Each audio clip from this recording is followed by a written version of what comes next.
আসসালামু আলাইকুম। Binary পাঠশালার YouTube চ্যানেলে তোমাদের সবাইকে স্বাগতম। আজকের ক্লাসে আমরা আলোচনা করব হচ্ছে মিন টার্ম এবং ম্যাক্স টার্ম নিয়ে। তো এই জিনিসগুলো কি সেই জিনিসটা আমাকে আগে বুঝতে হবে। যেমন মিন টার্ম এবং ম্যাক্স টার্মের আসলে কোথায় থেকে আসছে। মূলত আমাদের পরীক্ষার মধ্যে এরকম থাকে যে সত্যক সারণী থেকে আমাদেরকে সমীকরণ নির্ণয় করতে বলে অথবা ফাংশন নির্ণয় করতে বলে। যখন সত্যক সারণী থেকে আমাদের সমীকরণ অথবা ফাংশন নির্ণয় করতে বলবে তখন আমরা দুইটা উপায়ে করতে পারি। একটা হচ্ছে মিন টার্ম উপায়ে আর একটা হচ্ছে কি ম্যাক্স টার্ম উপায়ে। এই দুইটাই করি না কেন রেজাল্ট কিন্তু একই হবে। তো আমরা এখন দেখি যে সমীকরণ নির্ণয়ের সত্যক সারণী থেকে সমীকরণ নির্ণয়ের হচ্ছে দুইটা ওয়ে আছে, একটা হচ্ছে মিন টার্ম একটা হচ্ছে ম্যাক্স টার্ম। তো এখন আমরা ম্যাক্স টার্ম মিন টার্ম নিয়ে কথা বলবো। মিন টার্ম মূলত হচ্ছে কি সত্যক সারণীতে আউটপুট মান, এই যে আমরা যেখানে দেখতেছি এখানে লেখা আছে যে আউটপুট মান, তাহলে আউটপুট মান হচ্ছে এই যে আউটপুট মানের 1, তাহলে আউটপুট মান এখানে 1 আছে, তার মানে কি এই যে লাইনটা আছে এই লাইনটা আমরা নিব এর জন্য, এবং হচ্ছে এখানে কিন্তু আমাদের হচ্ছে কি আছে 1 আছে, এই দুইটা লাইনে 1 আছে। তো সেক্ষেত্রে হচ্ছে আউটপুট মান 1 এর জন্য ইনপুট বিন্যাস সমূহের যে ইনপুটের যে বিন্যাসটা আছে, এই যে দুইটা যে ইনপুট আছে সেই ইনপুটের গুণফলের যোগকে বা সমষ্টিকে আমরা হচ্ছে কি মিন টার্ম বলতে পারি, অথবা এটাকে আরেকটা নামে বলা যায় সেটা হচ্ছে product of some. Product of some এটা তোমাদের হচ্ছে থাকতে পারে বা পরীক্ষা হচ্ছে 1 মার্কের কোশ্চেন অথবা জ্ঞানমূলক প্রশ্নের মধ্যে থাকতে পারে যে প্রোডাক্ট অফ সাম কি। তো আমরা এখন দেখব কিভাবে হচ্ছে মিন টার্ম ওয়েতে বা মিন টার্ম উপায়ে হচ্ছে আমরা সত্যক সারণী থেকে ফাংশনটা নির্ণয় করতে পারি। যেহেতু আমাকে বলছে শুধুমাত্র 1 কে আমরা লক্ষ্য রাখবো, তাহলে 1 এর যে মানটা আছে, যেহেতু f ইকুয়াল টু হচ্ছে এখানে যে 1 আছে 1 এর জন্য হচ্ছে কি আমাদের a এর মান হচ্ছে কি 0 আর হচ্ছে b এর মান 1। মনে রাখতে হবে যদি 0 থাকে সেটার জন্য আমরা সেই যে চলকটা আছে সেই চলকের উপরে বার লিখবো, যদি 1 থাকে তাহলে হচ্ছে সেই চলকের উপরে কোনো বার থাকবে না।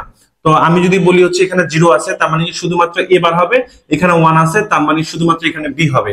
তাহলে আমরা এই জিনিসটা এখানে লিখবো a বার b। তারপর হচ্ছে কি এই যে গুণ গুণ করলাম না, এই যে গুণ এর সাথে আরেকটা যোগ হবে, যোগ হয়ে কি হবে আবার আরেকটা যে মান আছে 1, সেই 1 এর জন্য আমরা নিব এর উপরে, এর মান হচ্ছে 1 তার মানে কি এর উপরে কোনো বার থাকবে না, b এর মান হচ্ছে কি 0 তার মানে হচ্ছে কি b এর উপরে হচ্ছে কি বার হবে। যেহেতু এখানে দুইটা 1 আছে এই জন্য আমরা দুইটা নিলাম, যদি এরকম 5টা 6টা 7টা 1 থাকে তাহলে প্রত্যেকটা এখানে যোগ আকারে থাকবে। এই জিনিসটাকে আমরা বলি হচ্ছে কি যে বিন্যাস সমূহের ইনপুট বিন্যাস সমূহের গুণফলের যোগকে বা সমষ্টিকে আমরা মিন টার্ম বলি। এটা হচ্ছে মিন টার্মের কথা গেল আমাদের। এবার আসে হচ্ছে ম্যাক্স টার্মের ব্যাপারটা। ম্যাক্স টার্মের ক্ষেত্রে আমরা খেয়াল রাখবো কোথায় 0 আছে কিনা। এই যে আমাদের আউটপুট বিন্যাসে কি আছে 0 আছে, যেহেতু এখানে 0 আছে তার মানে কি আমরা এই 0 নিয়ে কাজ করবো, এই যে এখানে যে 0 আছে সেই 0 নিয়ে কাজ করব। তো এখানে কি করতে হবে আগে, এখানে হচ্ছে যোগ করতে হবে আগে, যোগ আগে এখানে আমরা যেমন গুণ করছি এখানে করতে হবে যোগ। তাহলে f ইকুয়াল টু হচ্ছে আমরা লিখবো হচ্ছে কি a বার প্লাস হচ্ছে কি b বার, যেহেতু এখানে দুইটাই 0 আছে এই জন্য হচ্ছে বার লিখলাম, ইনটু কার সাথে ইনটু হবে আবার এখানে যে মানটা আছে এই যে 0, যেহেতু এখানে আমরা লিখছি যে 0 কে প্রাধান্য দিব ম্যাক্স টার্মের ক্ষেত্রে, তাহলে এখানে দুইটা 1 আছে তার মানে কি a প্লাস হচ্ছে b, এখানে কোনো বার হবে না যেহেতু ইনপুটে হচ্ছে আমাদের দুইটাই 1 আছে। এবার এটাকে গুণ করে ফেলবো, এটার সাথে এটা গুণ করলে হচ্ছে কি a বার b প্লাস এটার সাথে এটা গুণ করলে হচ্ছে a বার b প্লাস এটার সাথে এটা গুণ করলে হচ্ছে a b বার প্লাস এটার সাথে এটা গুণ করলে হচ্ছে b b বার। তো এখন আমরা হচ্ছে গত ক্লাসগুলোতে বা হচ্ছে আমাদের এই যে ইউটিউব চ্যানেলটা আছে সেই ইউটিউব চ্যানেলে তোমরা দেখবে যে আমরা যখন সরল অঙ্ক যখন করাইছি সেই সরল অঙ্কের মধ্যে দেখবা আমরা কিছু উপপাদ্য মান লিখে দিয়েছিলাম বা হচ্ছে ধরতে পারো একরকম হচ্ছে সূত্র লিখে দিয়েছিলাম। সেই সূত্র অনুসারে আমরা যেহেতু এখানে b আর হচ্ছে b বার আছে এই জন্য হচ্ছে এটার মান হচ্ছে 0।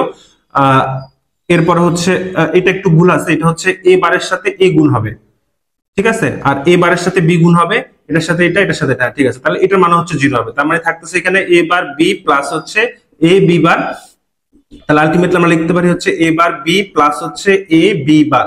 তো দেখো এখানে যে মানটা আসছে এখানে যে মানটা আসছে সেম। আমরা সত্যক সারণী থেকে দুইটা উপায়ে হচ্ছে সমীকরণ নির্ণয় করতে পারি, একটা হচ্ছে কি মিন টার্ম ওয়েতে আর একটা হচ্ছে কি ম্যাক্স টার্ম ওয়েতে। তো আমার সাজেশন থাকবে তোমাদের যদি পরীক্ষায় কোনো কিছু উল্লেখ করা না থাকে যে তোমরা কোন উপায়ে করবে, অবশ্যই হচ্ছে তোমরা মিন টার্ম উপায়টা ফলো করবে, এটা হচ্ছে শর্টলি করা যায়। আর ম্যাক্স টার্মটা একটু ক্রিটিক্যাল হয় যেহেতু এখানে দুইটা মাত্র হচ্ছে মান, এই জন্য হচ্ছে খুব বেশি সময় প্রয়োজন হয়নি। তো আশা করি তোমরা বুঝতে পারছো। যদি কোনো কিছু জানার থাকে বা বোঝার থাকে অবশ্যই কমেন্ট করবে, এবং হচ্ছে এই টপিক সংক্রান্ত আরো বিস্তারিত জানার জন্য আমাদের এই প্লে লিস্টটা তোমরা হচ্ছে ফলো করতে পারো। ধন্যবাদ সবাইকে, আল্লাহ হাফেজ।